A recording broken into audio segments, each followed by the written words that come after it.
아멘. 우리 하나님께 감사와 영광 올려드립니다. 기도하고 하나님 말씀 받습니다. 하나님 감사합니다. 오늘 예배하는 우리들에게 찬양을 통해서 우리가 교회고 이 땅의 희망이며 우리가 예배함으로 하나님의 뜻을, 영광을 나타냄을 다시 고백하며 하나님 앞에 서게 함을 감사드립니다. 주의 말씀 듣습니다. 그 말씀이 생명이요 능력이 되게 하옵소서. 감사드리옵고 예수님의 이름으로 기도하옵나이다. 아멘. 사랑하는 성도 여러분, 행복하십시오. 성령 충만하십시오. 아멘. 하나님, 우리 아버지와 우리 주 예수 그리스도로부터 은혜와 평강을 축복합니다. 아멘. 오늘 예수 그리스도의 사도 베드로는 본도, 갈라디아, 갑바도기아, 아시아와 비두니아에 흩어진 나그네들에게 편지를 씁니다. 그 편지가 바로 베드로 전서 후서입니다. 오늘 본문은 만물의 마지막 때를 살아가는 성도들에게, 그 교회에게 어떠한 삶을 살아야 하는가를 말씀해 주고 있습니다. 그래서 첫 번째는 개인적으로 어떻게 살아야 되는가, 그리고 두 번째는 타인과의 관계 속에서 어떻게 이 마지막 때의 삶을 살고 또 교회 공동체는 어떤 삶을 살아야 하는지를 말씀해 주고 있어요. 말씀을 준비하다 보니 내용이 좀 많았어요. 그래서 이번 주에 2가지, 다음 주에 2가지, 이렇게 2주에 거쳐서 이 마지막 때를 사는 성도들의 삶, 교회의 신앙의 삶은 무엇인지 살펴보도록 하겠습니다. 먼저 개인적인 자신에 대하여 이 만물의 마지막 때를 사는 성도의 삶 어떠해야 하는지 살펴봅니다. 우리 7절을 한번 같이 읽어보겠습니다. 시작. 만물의 마지막이 가까이 왔으니 그러므로 너희는 정신을 차리고 근신하여 기도하라. 만물의 마지막 때를 사는 성도의 삶, 첫 번째는 항상 깨어서 정신 차리고 근신해서 기도해야 하는 삶임을 말씀해 주고 있습니다. 지금 베드로 사도는요, 만물의 마지막 때를 영적으로 분별하며 진단하고 있습니다. 그리하여서 항상 깨어서 정신 차리고 근신해서 기도하라는, 삶을 가치 있게 살라는 이 종말 의식을 가지고 항상 마지막 때를 인식하면서 깨어 있으라는 명령을 주고 있는 것입니다. 그래야 할 때 첫 번째는요, 정신 차리라는 거예요. 우리가 요즘 정신 못 차리고 이거 해야 될 일인지 하지 말아야 될 일인지 막 정신없이 다니면 뭐라 그러십니까? 정신 차려, 정신 차려 라고 이야기하는데, 베드로 사도가 지금 정신을 차리라고 말하는데 헬라어 소프로네오라는 단어를 쓰는데요, 정신을 보존하다, 맑고 온전한 정신을 가지다, 현명하게 판단하다, 건전하지 못한 생각과 말과 마음을 다 버리라고 말씀하시는 거예요. 만물의 마지막 때를 즉흥적으로, 감정적으로, 생각 없이 되는 대로 살지 말고 어떻게 행동해야 바른지 옳은지 항상 깨어서 정신 차리라고 말씀하고 있는 거예요. 감정의 노예가 되지 말라. 옳지 않고 바르지 않는 이 거짓 진리들, 이단과 사입이 분별하라는 거죠. 창조의 질서를 파괴하는 비성경적인 가르침도 정신 차리고 분별해 내야 한다고 말씀하고 있습니다. 또한 근신하라고 말씀하는데요, 근신하다는 헬라어 네포라는 단어인데요, 술 취하다의 반대말이에요. 그래서 술에서 깨어 있다. 여러분, 술 취하면요 바른 판단을 할 수가 없어요. 정신이 없는 것입니다. 그래서 근신하고 절제해서 자신을 다스려서 실수하지 않는 삶을 살아야 하는 것이죠. 이런 명령이 구체적으로 나온 것은 구약 성경에 이 레위기 10장의 나답과 아비후 사건 때문에 발생하고 있는데요, 나답과 아비후는 대제사장 아론의 아들들입니다. 첫째 아들, 둘째 아들. 그런데 아버지를 도와서 제사장의 임무를 수행하고 있었는데 하늘에서 하나님께서 내려준 불이 아니라 다른 불을 사용하다가 그 불에 타 죽습니다. 그 자리에서 죽습니다. 그 이후 하나님께서 제사장에게 주시는 또 한 가지 규례가 추가된 것이 무엇이냐면 하나님 앞에 나아갈 때, 예배할 때, 그 직분을 감당할 때 포도주와 독주를 금해라. 그리하여 옳고 그름을 분별해라 라고 말씀하시는 거예요. 여기서는 단순하게 포도주와 독주만을 금하는 것을 말씀하고 있는 것이 아닙니다. 하나님 나라의 왕 같은 제사장으로서 거룩한 나라, 그 거룩한 백성의 삶을 사는 성도들이 기타 다른 거에 취해서 사는 거예요. 마약에, 도박에, 성적 중독에, 그리고 각양각색의 오락들, 여기에 정신이 팔려가지고 여기에 마음을 절제하지 못하고 거기 취해서 사는 거예요. 흥청망청. 지금 때가 언제인지, 지금 뭘 해야 되는지, 내 직분이 뭐지, 내 사명이 뭐지, 내 부르심이 뭐지, 이것도 분별하지 못하고 거기에 취해서 사는 그런 모습을 말하고 있어요. 그래서 뭐라고요? 근신하라는 거예요. 거기 취해 살지 말고 마치 술 취한 사람처럼 정신없이 옳고 그름도 분별하지 못하고 그렇게 살지 말고 뭐예요? 술 취하지 말라. 이는 방탕한 것이니 오직 성령으로 충만함을 받으라 말씀하고 계시는 거예요. 그리고 이 정신 차리고 근신해서 해야 될 게 뭐냐? 기도하라고 지금 말씀하고 있어요. 기도하라는 것은 지금 만물의 마지막 때는 기도 없이는 그 삶을 살아낼 수 없음을 지금 강조하고 있어요. 그리고 베드로 사도는 지금 가장 먼저 만물의 마지막 때가 가까웠는데 개인적으로 성도 개개인에 명령하는데 정신 차리고 근신해서 기도하라. 왜 이렇게 기도를 강조하고 있는 것일까요? 베드로가 그랬거든요. 깨어있지 못하고 정신 못 차리고 근신하지 못하고 기도하지 못하다가 큰 시험에 빠진 거예요. 예수님이 겟세마네 동산에 기도하시는데 베드로, 야고보, 요한을 부르시고 여기 기도하자, 같이 기도하자. 그리고 조금 더 나아가서 무릎 꿇고 간절히 기도하시는데 베드로 어떻게 했습니까? 잠에 취해서 쿨쿨 자고 있었다는 거예요. 시험에 빠지지 않도록 깨워서 기도하라고 분명히 명령하셨는데 잠에 취해서 정신 못 차리고 근신하지 못하고 거기서 지금 쿨쿨 잠이 들었던 거죠.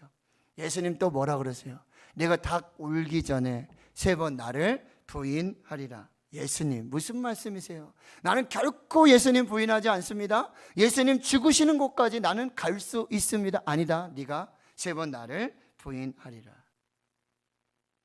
정신 차리지 못하고 근신하지 못하고 기도하지 못하는 유혹에 빠져서 그렇게 시험에 들었던 이 베드로는 예수님 말씀대로 예수님을 3번씩이나 부인하고 저주까지 하게 되어지는 거예요. 닭이 울어요. 닭이 울기 시작해요. 그때 베드로가 통곡하며 회개하면서 찾은 답 결론이 뭐냐? 정신 차리고 근신해서 기도하지 않으면 안 되겠다. 그러니까 너희들이 기도해야 된다. 지금 만물의 마지막 때에 정신 차리고 근신해서 술 취하지 말고 흥청망청 지금 세상에 그렇게 벗하며 이웃하며 살지 말고 지금 깨어 기도한다. 여러분, 제가 목회를 하면서 정말 가장 후회되는 게 뭔지 아세요? 지금도 계속 후회되는 게 뭔지 아세요? 그때 더 기도했어야 되는데. 그때 내가 더 기도했어야 되는데. 그때 성도들과 같이 더 기도했더라면, 그때 교회가 더 기도했었더라면. 계속해서 그런 아쉬움이 남게 된다는 거예요. 지금 베드로 사도는 예수님의 말씀대로 깨어 정신 차리고 근신하여 기도하지 못한 걸 통해 자복하면서 지금 흩어져 있는 로마 황제의 그런 핍박 속에서 지금 마지막 때를 살아가는 임박한 종말의 달을 살아가는 성도들에게, 교회들에게 너희들이 가장 먼저 해야 될 일은 정신 차려라, 근신해라, 깨어서 기도해야 된다라고 말씀하고 있는 거예요. 사울 전략을 세우고 의논하는 것보다 더 급한 것이 기도인 줄 믿습니다. 기도를 대신할 영적 무기는, 그 강한 무기는 이 세상에 그 어느 것도 없는 줄을 믿습니다. 기도하지 않는 사람은 지금 만물의 마지막 때에 이 성도로서의 신앙의 삶을 바르게 할 수 없다라는 말씀이에요. 하나님이 은혜로 주신 직분과 사명도 감당할 수 없다라고 하는 거예요. 사랑하는 성도 여러분, 요즘 세상이 얼마나 악하고 추합니까? 여러분 그냥 신앙생활 잘하도록, 주일날 예배 드리도록, 그냥 이렇게 해도 충분히 신앙생활을 할 수 있도록 그냥 내버려 둡니까? 세상은 그렇지 않아요. 유혹하고 핍박합니다. 예배 못 드리도록, 신앙생활 하지 못하도록 바쁘게 만들고, 이곳저곳에 술 취해서, 거기 취해서 거기에 신경 뺏기고 마음 뺏기고 신앙생활 못하도록 얼마나 흔드는 유혹들이 많은지 몰라요. 근데 기도하지 않으면 자기를 부인하고 자기 십자가를 지고 나를 따르라고 하는 제자의 사명도 감당할 수 없게 되는 것이죠. 기도하지 않으면 핍박이 오면 그냥 다 넘어지는 거예요. 우는 사자같이 두루다니며 삼킬자를 찾고 있는 그 마귀 앞에서 그냥 꼼짝 말고 두 손 들고 항복하고 마는 것입니다. 마귀를 대적할 힘도 없고 환난을, 시험을 이길 힘도 없이 그냥 주저앉는, 코로나 팬데믹을 보면서 많은 교회들, 성도님들 그런 삶들을 보면서 지치고 낙심해서 아무 일도 못하고 마치 폐잔병처럼 그냥 그렇게 있는 그런 삶의 모습들을 보면서 너무나 안타깝고 너무나 그런 답답한 마음들이 있다는 게, 결론이 뭐예요? 사도 베드로가 경험했던 그 영적인 사역의 마지막 부분쯤에 이 어간에 마지막 때를 살고 있고 임박한 종말의 때를 살고 있는 성도들에게, 교회들에게 너 정신 차려야 된다, 근신해야 된다, 지금 기도하지 않으면 안 된다, 깨어서 기도하라고 강력하게 지금 메시지를 주고 있는 것이죠. 하나님 성도 여러분, 기도하면 문제가 떠나갈 줄 믿습니다. 마귀가 떠나갈 줄 믿습니다. 다시 능력이 나타날 줄 믿습니다. 다시 회복될 줄 믿습니다. 기도하지 않으면 안 된다고 지금 분명히 말씀하세요. 그런데 지금 우리는 기도보다도 염려를 먼저 하고 근심을 먼저 하고 걱정을 먼저 한다는 거예요. 빌립보서 4장 6절 7절의 말씀, 아무것도 염려하지 말고 다만 모든 일에 기도와 간구로 너희 구할 것을 감사함으로 하나님께 아뢰라. 염려부터 하지 말고, 걱정부터 하지 말고, 근심부터 하지 말고 기도부터 해라. 그리하면 모든 지각에 뛰어난 하나님의 평강이 그리스도 예수 안에서 너희 마음과 생각을 지키시리라. 마태복음 6장에 이렇게 말씀하세요. 무엇 먹을까, 무엇 마실까, 무엇을 입을까 하지 말라. 이건 다 이방인들이 구하는 것들이고, 너희는 먼저 그의 나라와 그의 의를 구하라. 먼저 기도해라. 먼저 염려하지 말고, 먼저 걱정하지 말고, 먼저 근심하지 말고, 먼저 기도해라. 먼저 하나님의 나라를 구하고 먼저 하나님의 의를 구하라. 그리하면 너희들이 염려하고 근심하고 걱정하고 뭐 입을까, 뭐 마실까, 어디서 살까, 무엇하며 살까, 이거 다 하나님의 은혜로 더해 주실 거라 말씀하세요. 데살로니가 5장 17절, 쉬지 말고 기도해라.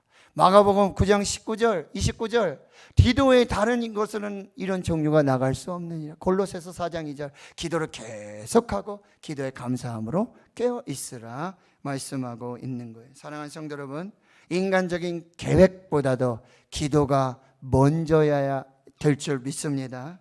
염려, 근심, 걱정 먼저 하지 말고, 원망, 불평, 비난, 야유 먼저 하지 말고 기도를 먼저 하고.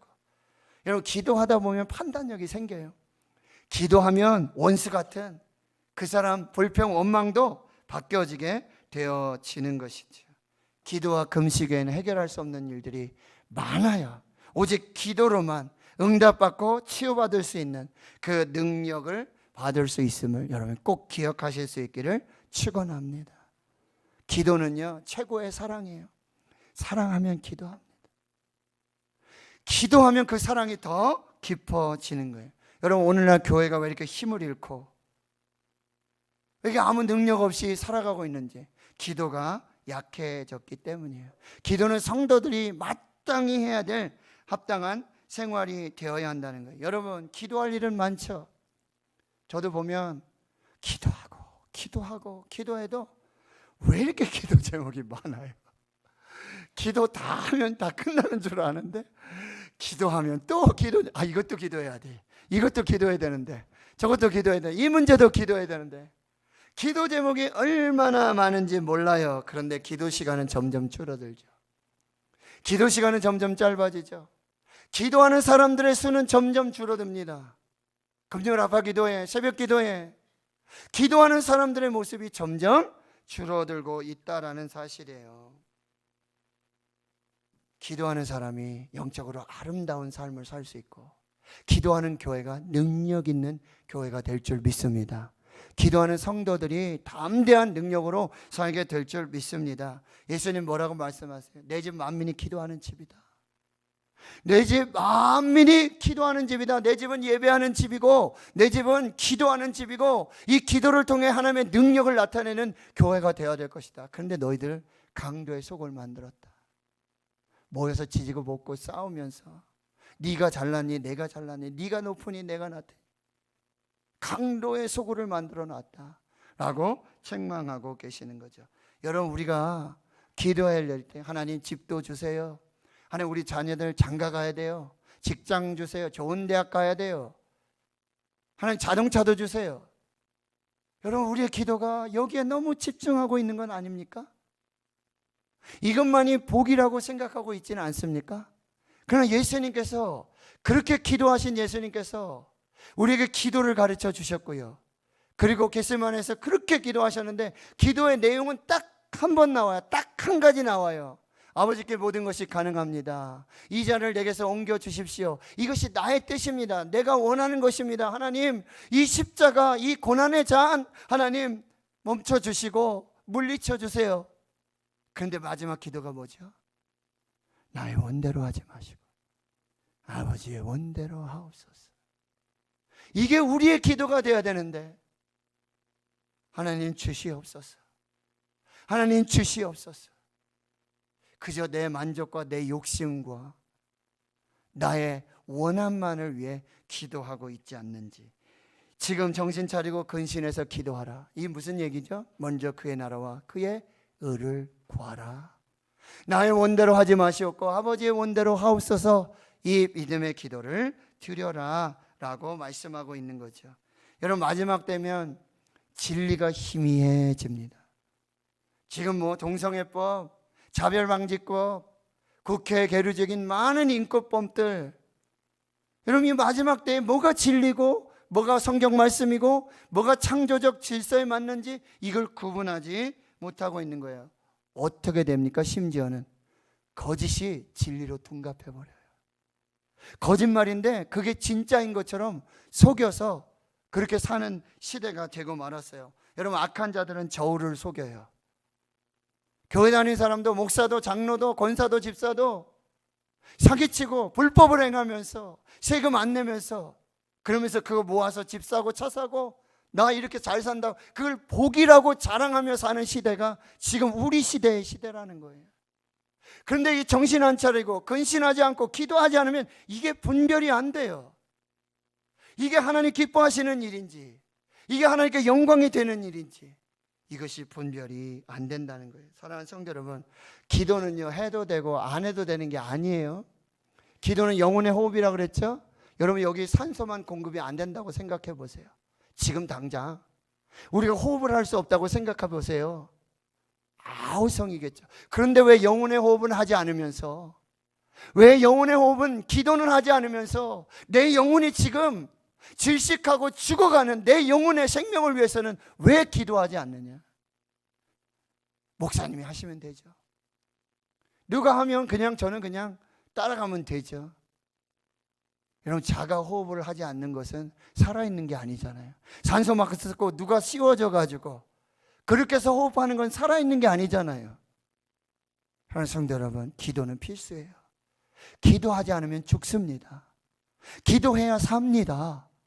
기도해야 교회가 삽니다. 기도해야 가정이 삽니다. 기도해야 남편 살고 아내도 살고 자녀들이 살게 될 줄 믿습니다. 지금 만물의 마지막 때예요. 지금 코로나 팬데믹과 같은 것은요, 앞으로 주기적으로 반복적으로 계속해서 올 것이고 더 길어질 거예요. 지금 우리 잠시 기도하지 못하고 예배하지 못하는 얼마나 불편하고 얼마나 힘듭니까? 이 일들은요 계속 반복돼요. 더 심하게 나타날 수 있다는 거예요. 우리 기도하지 않으면 교회도 죽고 다 죽게 돼요. 여러분, 얼마 전에 미래 목회 세미나, 우리 노회에서 목회자 세미나 갔어요. 근데 그 오신 목사님이 하시는 얘기, 충격적인 말씀하시는 거예요. 교회 망할 수 있다. 앞으로 교회 망할 수 있다. 그러나 예수 복음은 망하지 않는다. 예수 복음으로, 기도로 무장한 교회만이 살 수 있다. 여러분, 성도들 마찬가지예요. 예수 복음 기도하지 않는 성도들, 영혼으로 호흡하지 않는 성도들 살 수가 없게 된다는 사실. 정신 차리고 근신해서 해야 될 일이 뭐냐? 기도하라, 기도하라, 기도하라. 두 번째 주시는 말씀은 바로 타인과의 관계 속에서 주시는 말씀, 8절입니다. 시작. 무엇보다도 뜨겁게 서로 사랑할지니 사랑은 허다한 죄를 덮느니라. 한 번 더요. 시작. 무엇보다도 뜨겁게 서로 사랑할지니 사랑은 허다한 죄를 덮느니라. 두 번째 주시는 메시지는 뜨겁게 서로 사랑하라. 여기서 서로 사랑하다, 사랑하다는 여러분 아가페예요. 무조건적 사랑이고 하나님의 사랑을 말하고 있어요. 그런데 이 하나님의 사랑이 이미 우리에게 임하였고 경험되어졌어요. 하나님은 우리를 향해 조건 없는 사랑을 베풀어 주셨고, 예수 그리스도께서 십자가의 죽으심으로 그 사랑을 확증해서 보증해 주셨고 증명해 주셨어요. 성령께서 우리 안에 사시는 그 은혜로 보증을 주셨다는 거예요. 근데 예수님께서 서로 사랑하라는 새 계명을 주셨어요. 요한복음 13장 34절 35절. 새 계명을 너에게 주노니 너희가 서로 사랑하라. 내가 너희를 사랑한 것 같이 너희도 서로 사랑하라. 너희가 서로 사랑하면 모든 사람이 내 제자가 되는 줄을 알게 될 것이다 말씀하고 있어요. 서로 사랑하되 이 새 계명을 지키되 어떻게 해요? 뜨겁게 사랑하네. 이 뜨겁다라는 단어는요, 열심히, 열망하다라는 의미가 있어요. 개역성경으로는 열심으로, 그리고 공동번역에는 진정으로, 그리고 영어 성경, NIV 성경 deeply, 아주 깊게, 얕은 사랑이 아니라 깊은 사랑을 하라는 거죠. 이게 예수님이 보여주신 사랑이에요. 내가 너희를 사랑한 것 같이, 내가 너희를 뜨겁게 사랑한 것처럼, 깊게, 진정으로, 열심히 사랑한 것처럼 너희도 서로 사랑하라. 그래서 예수님이 주신 사랑이요, 제자들을 사랑하시되 어떻게 하셨어요? 끝까지 사랑하는 거예요. 끝까지 사랑하고요. 또 어떻게 해요? 원수도 사랑하세요. 십자가 위에서 아버지 저들의 죄를 사하여 주세요. 자기들이 하는 것을 알지 못합니다. 자기를 십자가에 못 박고 창으로 찔렀던 그들을 향해서도 뭐요? 용서의 사랑을 베풀고 계시는 것이죠. 1만 달란트 빚진 자도 다 사랑하시는 예수님의 사랑. 여러분, 예수님은 우리가 아직 원수가 되었었고 연약했고 죄인 되었을 때도 그 아들, 그 생명을 주심으로 우리를 사랑하시는 그 사랑을 보여주셨다는 거예요. 부활 후에 예수님 베드로에게 나타나셔서 3번 이렇게 질문하시죠. 요한의 아들 시몬아, 내가 나를 이 사람보다 더 사랑하느냐? 요한의 아들 시몬아, 내가 이 사람들보다 나를 더 사랑하느냐? 요한의 아들 시몬아, 내가 이 사람들보다 나를 더 사랑하느냐? 예, 주님, 내가 주님을 사랑합니다. 주님께서 아시잖아요. 여러분, 이제 양을 치고 교회를 치고 이제 성도들을 섬길 이 목자의 최고의 우선 조건이 뭐예요? 사랑이라는 거예요. 사랑의 목자가 되라, 사랑의 목회자가 되라 말씀해 주고 있다는 거죠. 이것은 예수님의 덮어주는 사랑이에요.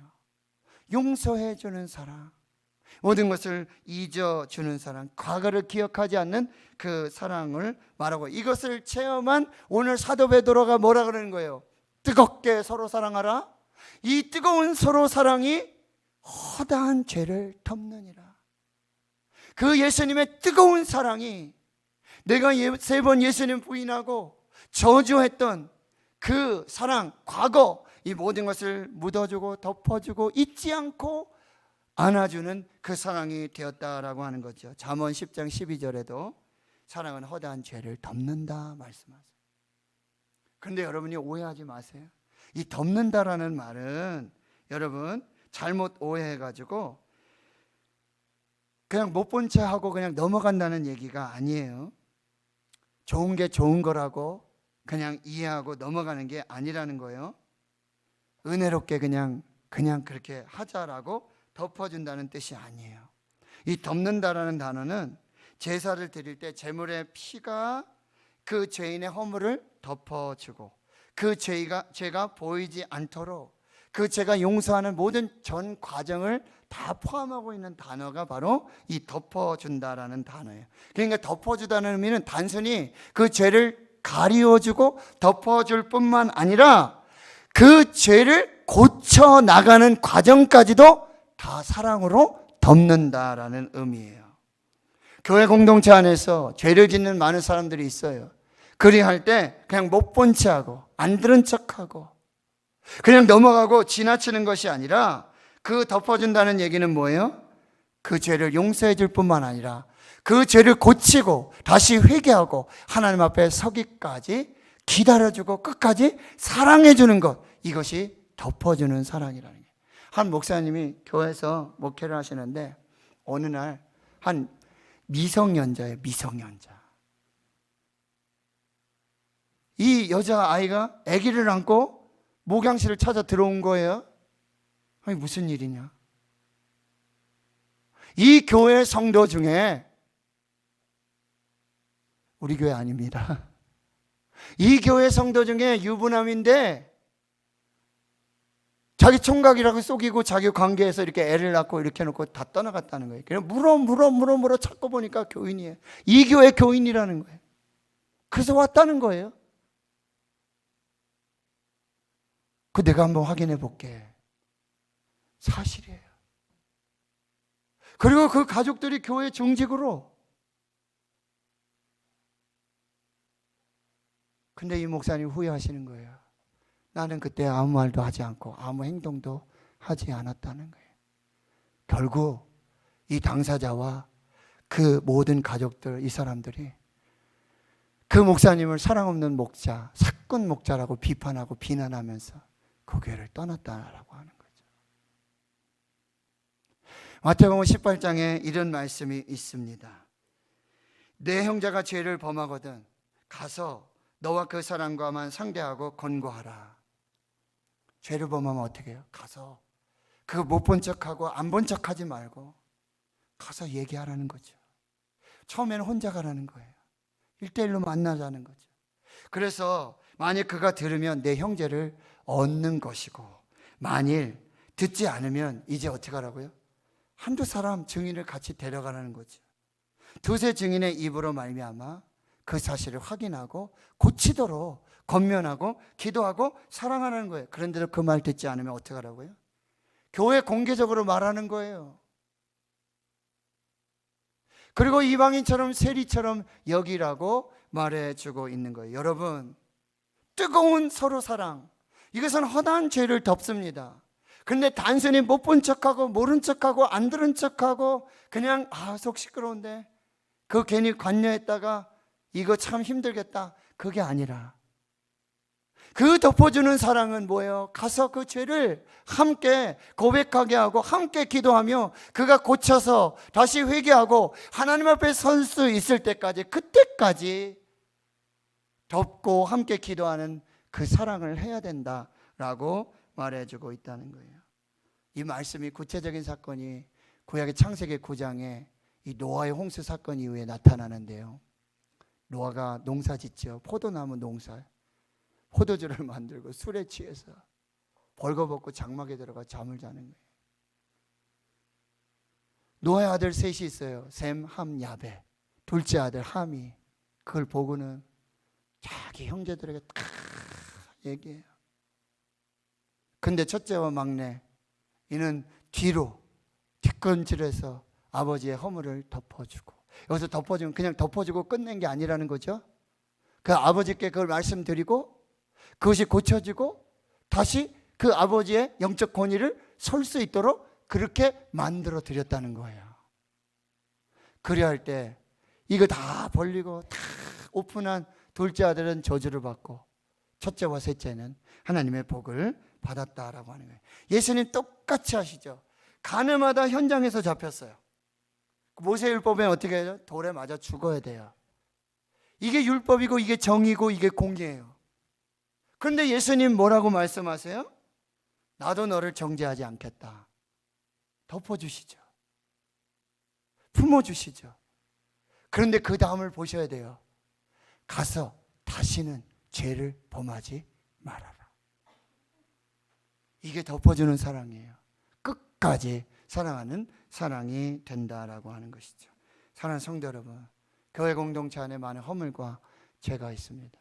그러나 예수님의 사랑, 하나님의 사랑은 덮어주는 사랑. 그냥 덮어놓고 모른 척하고 안 본 척하고 아무 말도 안 하고, 그것이 아니라 그 죄를 공유하고 어떻게 해요? 회개하고 다시 하나님께 고침받고 돌아오기까지 끝까지 사랑하는 것, 이것이 바로 덮어주는 사랑이 된다라고 하는 것이죠. 말씀을 정리하면서요, 민혜숙님의 시, 하나님의 사랑으로 사랑합니다 라는 시예요. 하나님의 사랑으로 사랑합니다. 그 마지막인데요, 이제는 하나님의 사랑으로 사랑합니다. 이 앞에는 어떻게 사랑했을까요? 인간의 사랑으로 사랑한 거예요. 인간의 사랑으로 사랑한 거예요. 그런데 사랑이 안 돼요. 그런데 결론은 뭐예요? 이제는 하나님의 사랑으로 사랑합니다. 이 더 큰 사랑으로 사랑하니 사랑하는 일이 쉬워졌습니다. 사랑하는 일이 기쁨이 됩니다. 사랑하는 일이 감사가 됩니다. 오늘 만물의 마지막 때를 사는 성도들에게 개인적으로 주시는 말씀 뭐였죠? 정신 차려라. 근신해라. 기도하라. 기도하라. 기도하라. 그리고 서로 사랑해라. 뜨겁게 사랑하라. 하나님이 사랑하신 것처럼, 예수님이 사랑하신 것처럼 뜨겁게, 진실하게, 깊게, 진정으로 사랑을 해라. 그 사랑만이 허다한 죄를 덮으며 교회를 정결하게 하고 공동체를 다시 살리고 회복하는 그 역사와 축복이 될 것이다. 오늘 하나님 주신 말씀을 받으시고요. 여러분 지금 정신 안 차리면 안 돼요. 근신하지 않고 기도하지 않으면 살 수가 없는 시대입니다. 여러분 말씀 받으시고 뜨겁게 사랑하십시오. 서로 사랑하십시오. 허다한 허물들을 덮어주며 교회가 교회되고 성도가 성도되는 그 거룩한 역사가 있기를 주의 이름으로 축원합니다. 하나님 감사합니다. 오늘 우리에게 말씀하여 주시니 감사합니다. 부족한 종이 말씀 전했습니다. 성령께서 대신하여 말씀하시고 감동하여 주셔서 하나님의 말씀만 서게 해 주시옵소서. 예수님의 이름으로